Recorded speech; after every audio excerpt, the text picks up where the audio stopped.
Well, hello everyone. This is John Byrne with Poets and Quants. Welcome to our Fireside chat in our specialty Masters Program event. We have today MIT Sloan Assistant Dean Heidi Pickett, who runs the Masters in Finance Program at MIT Sloan. Heidi, welcome. Thank you so much, John. It's a pleasure to be here. It's been a long time since I saw you in person and we talked about the program, years already, Mhm. but I'm Mhm. glad to see you virtually. Tell us Thank a you. little bit about the Masters in Finance program at MIT Sloan, which clearly is, way up there.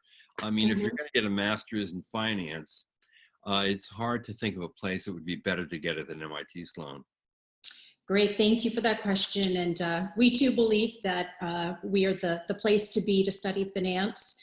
So just a little bit of history for those that don't know this. We actually launched our program at the height of the financial crisis back in 2008, when I think everybody can appreciate the headlines at that time. It was massive layoffs across the industry. People sort of questioned, why would you ever do that? Actually, deans across the entire institute at MIT were like, what? Why would you be launching this program? But honestly, our finance faculty truly believed that the world did not need fewer finance professionals, but better trained finance professionals, and no better place than MIT to be able to provide that training.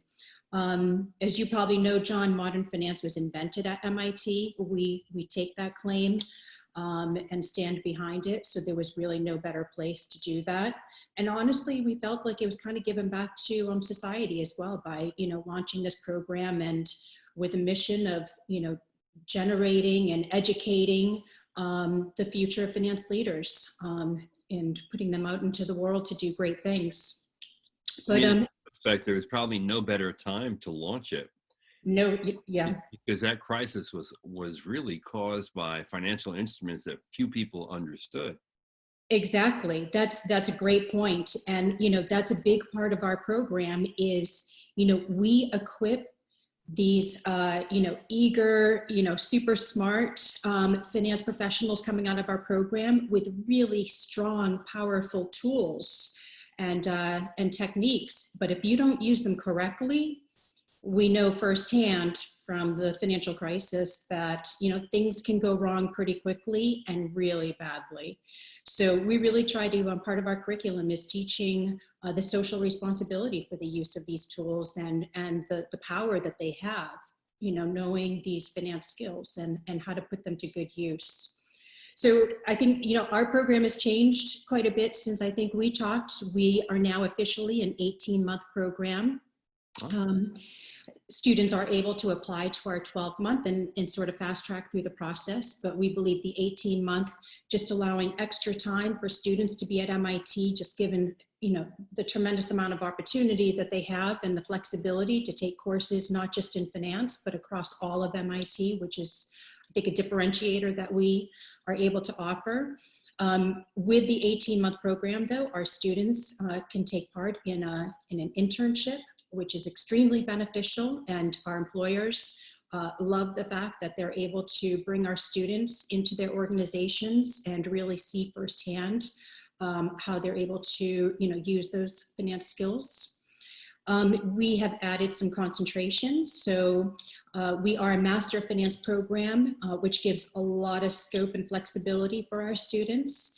But for those that really want to go deep quantitative, which is, suits us well, given our background at MIT and the roots, we have a financial engineering concentration. We also have a concentration in capital markets as well as corporate finance, which really just helps our students structure their curriculum. It's a great signal to industry, putting that on their resume, saying, this is what I want to do, and this is where I'm going to be academically prepared to be successful. I think that we have a business of analytics program, so Masters of Business Analytics. With that, we've been able to create a certificate. So it's a really strong, powerful combination for finance and business analytics. So our students can also participate in that. And of course for STEM. So, that's huge for us, particularly given the international population we attract. Absolutely.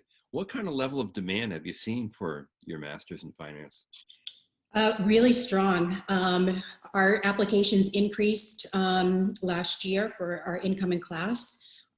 Even with COVID, we sat our largest class to date, which, we were a little bit surprised. We were kind of bracing ourselves to see a smaller class, but we brought in 130 amazing students from around the world. Super strong applicant pool. We were very excited. Just a little bit about our class profile and who tends to apply. We get students from all over the world.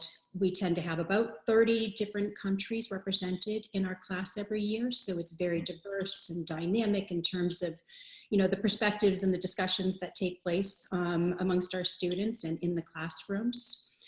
We love to educate not only those going into the private sector, but also the public sector. So we've done a lot in terms of building relationships with central banks, sovereign wealth funds, official institutions around the world. They then sponsor their up and coming talent to come study at MIT Finance and go back bringing those new skills to embed in their organizations. Really, we have 44% women in our current class, which we're absolutely thrilled about. We won't stop until we get to at least 50%, if not more, but we believe that's making great progress in terms of getting more women into the financial industry. Yeah, that's a very high percentage of women in a master's in finance program. That's quite remarkable. Mm-hmm. So why do you think it's so popular? What's behind the demand? What are we seeing in the marketplace itself, and actually the increase in sophistication and specific skill sets that are being required out there that make this so popular? Yeah, I think there's a lot of reasons. I mean, finance is global. It's needed in virtually everything that we do in terms of, functioning markets, anything from even how we run our household, but to running large organizations. It's skills that aren't just used in financial industry, but across every industry. We just talked a little bit about the public market as well as the private sector.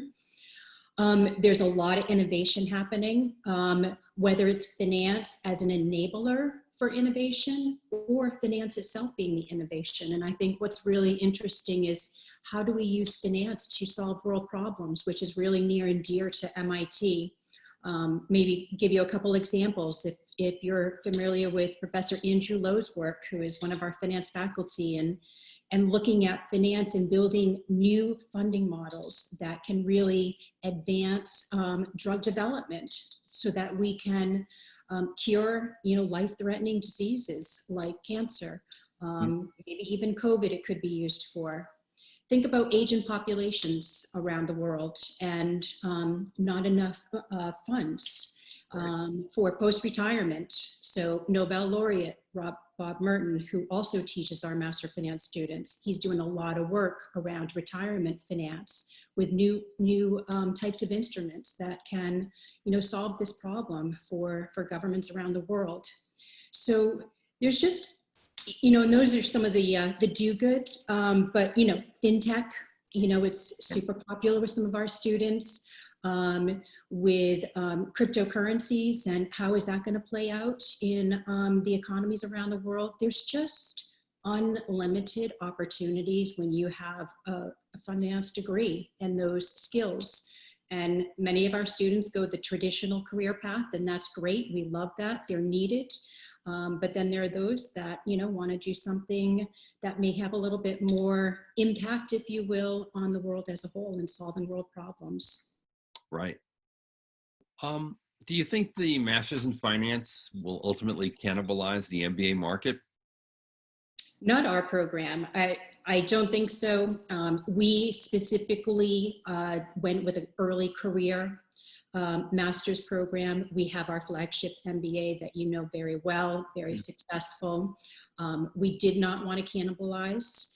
We see a very different market. We are very deep into finance. In fact, our entire curriculum outside of ethics is finance related. And so really for those that are starting out, if they know they want to do finance, the master's is a great way to really get those deep dive skills and really have a leg up when they go into the market and, hopefully fast track that career. But Right. what's interesting, we're also, with our Master of Finance students, we are creating a pipeline to our MBA program. And we have had our graduates from the MFin program come back. We have one right now finishing in their second year of their MBA at Sloan. I think you're familiar. We recently launched the pre-MBA where students can apply, as a senior and undergraduate or in our master's program, and then they get, up to 5 years to choose when they want to come to study the MBA. We're getting some demand there. So I think we're not for career changers. We're really for those that really want deep dive into finance early in their career. So I don't see a long answer, but no, I don't see it cannibalizing. You have a cutoff on the years of work experience for someone in that program? There's no, everything is, every situation is a little bit unique, but really I would say our sweet spot is anywhere from 0 to 3 years of full-time experience. That 0, about 80% comes straight from undergraduate. Many will have internship experiences and an understanding of the industry, which is very beneficial. If there are outliers, they tend to be those that are sponsored coming from, the central bank's official institutions. Yeah, that makes sense. That's why this program would be generally called a pre-experience program, which completely differentiates it from your MBA, where, in general, people have 4 to 5 years of work experience. Right. The other thing you find in the MBA market, frankly, is that people in their early career specialize, and this is a degree that really allows them to dig deep in specialization. And later on, they may want a more general approach to enter general management positions, Right. which is why I think this is a nice way to have a very influential and important role in a company in the finance function. And then maybe years later, decide, okay, I want to be in general management, and you get the Right. MBA. Right. And what are you looking for in an ideal candidate for the program? Well, we have a very comprehensive admissions process. So, there's no one knockout factor, I wouldn't say, and there's absolutely no minimum requirements.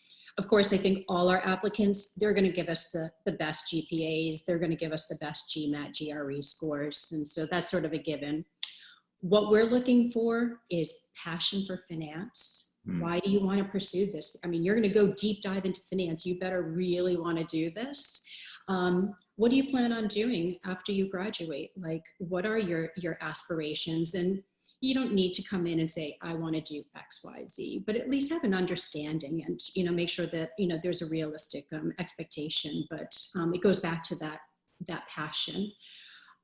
We want people who can think outside the box. We want team players. We want to see some accomplishments, whether it's academically, maybe in some work experience, whether it's internships, maybe it's some research. A lot of different factors we look at. Communication skills is huge. I believe you're aware that we interview everyone face-to-face, that after by invitation only, but really important that it's a full picture, and we want to make sure that we bring in the right candidates. And this is a highly selective program as well. I don't recall off the top of my head, your admit rate, but I know that it's pretty darn selective. Yeah, we're one of the most competitive master's programs across MIT. I think we had nearly 1,700 applications last cycle, and we tend to see, about 120. Yeah, that's a lot of competition. It's a lot of competition. And I will say, I'm sure that the people who apply are self-selecting. So you're selecting from an extraordinary pool, the majority easily of which would be well qualified to attend and do well. Right. What do you think about what employers most appreciate about the students that graduate from your program? Yeah, so we have amazing relationships with our employers around the world. They come to MIT, the strong technical skills and the training in finance, that's a given. Sometimes they don't even ask about that because they just know they can check that box when they interview and meet one of our students. I think where we really differentiate, or our students differentiate, is, that ability to think outside the box. We teach them the theories in the classroom, but that's not enough. We really give them that application experience too. Hands in mind, which is, our motto at MIT. We have all of our students take at least one finance action learning class as part of their degree requirement. Those are opportunities to work with companies who sponsor projects that are real problems they're trying to solve. Our students are able to work in teams. The problem is often ambiguous, which is, real life. They need to work with a sponsor to really define the scope, figure out a way to bring a solution. So our students are really they go in and they're ready to roll up their sleeves and get the job done. They are able to work in teams and understand team dynamics. A lot of our work is done in teams in the classroom, and that's really important. You have to be able to work with people. Yeah. And I'm thinking, just as you said, this degree makes you job ready and able to contribute from day one.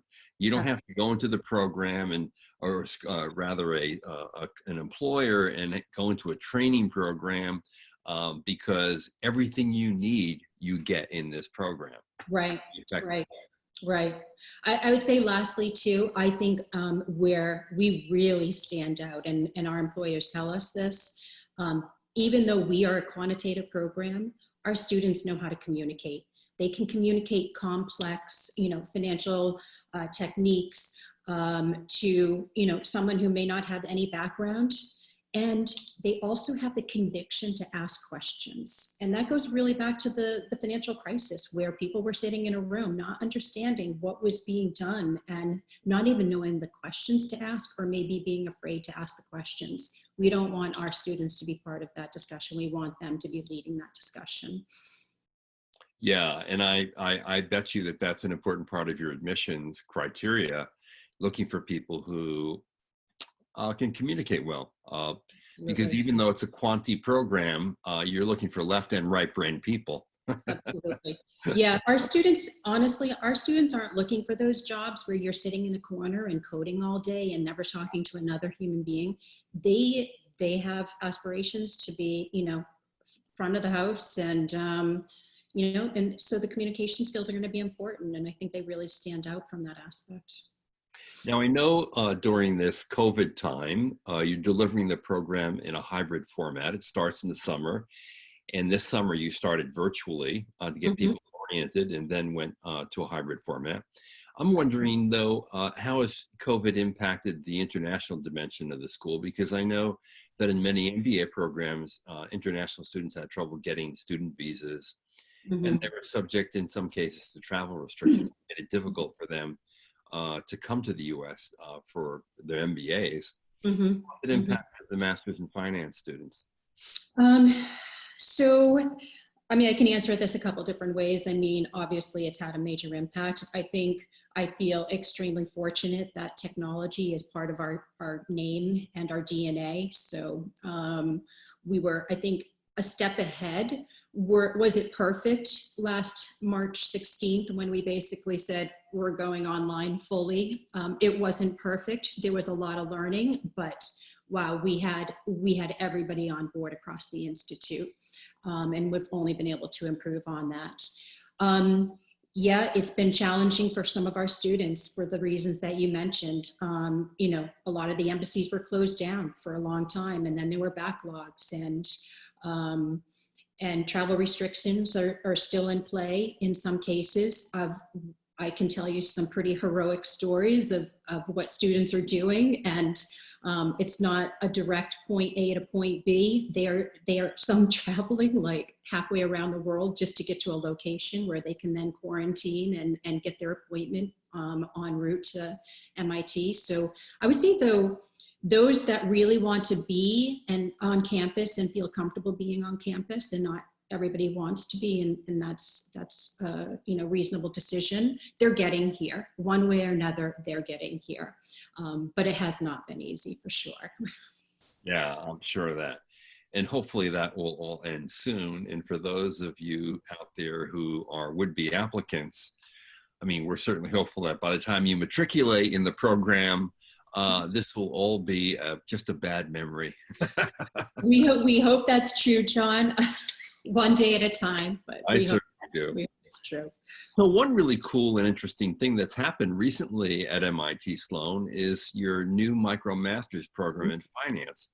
Can you talk a little bit about that and what relationship, if any, it has to your Master's in Finance program? Yeah, I'm glad you asked. We are super excited about our MicroMasters program in finance. This is our 5th MicroMasters launched at MIT, the first one out of MIT Sloan. What better subject to launch than finance? You know, just going back to my previous points, it's needed in virtually everything we do and around the world. At a high level, you know, I would say MIT's mission around these MicroMasters is really providing, you know, the same level of high quality education globally, where, you know, some students or learners may never get the opportunity to come to MIT and be in a classroom. So it's really been an amazing, amazing to be part of that bigger, broader vision. But thinking about it from a Master of Finance and how it connects, we see this as, you know, a fabulous way to perhaps attract applicants that never would have applied before. Now they have access to basically what is our summer term in residence, same content, same faculty, but they can do it, you know, in their home, wherever they may be, with, you know, a computer and an internet connection, get a sense of the material, and, you know, if they complete the 5 courses and get their credentials, that's a pathway to come apply to our program. And we're going to be able to see, like, they were successful in our MicroMasters, and they can waive the summer term, so reduce their time and expense and come out and finish, you know, they're in residence and get their full master's. But we see a lot of benefits from that. So we're super excited about this. We just launched our first course last Wednesday with over 25,000 learners around the world, which is crazy. That is crazy. My God. Wow. Yeah, just think about our posting boards, and just, they are so excited to, like, be a part of this and building their community. And there are so many are asking questions about, okay, how do I get into the Master of Finance program? So I see a great pipeline, and Wow. I'm excited about it. And your first course, what is it called? Our first course is called Foundations of Modern Finance Part 1. Okay, so you're going to get the real basics in those 5 courses in the MicroMasters. So, yes and no. You're going to get the foundation for finance as well as financial accounting. We also threw in advanced financial mathematics course. You probably know, John, math you must have, particularly in the quantitative finance programs. So you're going to get a taste of that. And then we did throw in an elective around the derivatives market. So that would be more of advanced. That's really cool. So it's beyond the ABCs of finance, getting into the nitty gritty of some core topics and going very deep, even in the MicroMasters program. Absolutely. Absolutely. Wow. 25,000 signed up already for the first course. That kind of blows my mind. Sight unseen, which is just. I mean, Heidi, what were your expectations? Was it for like 5,000 maybe? Honestly, I don't even know. I don't even think I had expectations, but gosh, 25,000 sight unseen. I'm like, and so we have registration open across all of our 5 courses. We actually have, I think, close to 60,000 learners across all our classes. Some are not going to choose to take the entire MicroMasters. Some may only want to do that accounting course or only want to do that derivatives course, and that's totally fine. But wow, we're out there in the world. Now, Heidi, I'm also thinking that parts of the MicroMasters program would be good for sort of people who are non-financial people, but need, you know, a better understanding of how finance works in its connection to other disciplines in their company. So you could probably take the fundamentals courses, part 1 and part 2, and almost treat that as finance for a non-financial manager. Absolutely. And we're seeing some of that already in some of the learners that have signed up. It is a great way to refresh your skill sets, Yep. or maybe you entered finance with just an undergraduate and you want to take it to a next level and advance your career. There are lots of different applications for this, whether it's the full MicroMasters or the individual courses. So it's a really exciting endeavor, and I'm looking forward to seeing where this goes. Well, if this is a pathway into your other program, Masters in Finance, Mhm. my goodness, I can't imagine how much more your applicant pool will swell, how much more competition there will be. I think you're going to have to enroll a larger class in the future, Heidi. We'll see. We'll see. One day at a time right now. But yeah, but we'll see. We're excited to see where it goes for sure. Well, Heidi, thank you for being with us. It was a real pleasure to see you again, particularly after so many years. I wish it could have been in person, Same but here. I hope that it soon will be, and I'll get back up there to Boston, Perfect. and we'll have a nice coffee and a chat. You're welcome anytime, and I look forward to that. Thank you so much, and we're excited to be part of the CentreCourt Masters Festival. Thank you for having us, and we're looking forward to an exciting couple of days next week. Me too, and it's all our pleasure, really. So thank you, everyone, for joining us. This is John Byrne with Poets and Quants. I've been with Heidi Pickett, the Assistant Dean at MIT Sloan, who runs the Masters in Finance program. And I think we put out a lot of information out there. I think you get a really good sense for what the program is about, how it basically prepares you for a terrific career in finance. And employers are gobbling up those graduates. I know the placement rates are extremely high, starting salaries are high, and that it's a great way to get deep into the world of finance. So thanks for watching. Thank you.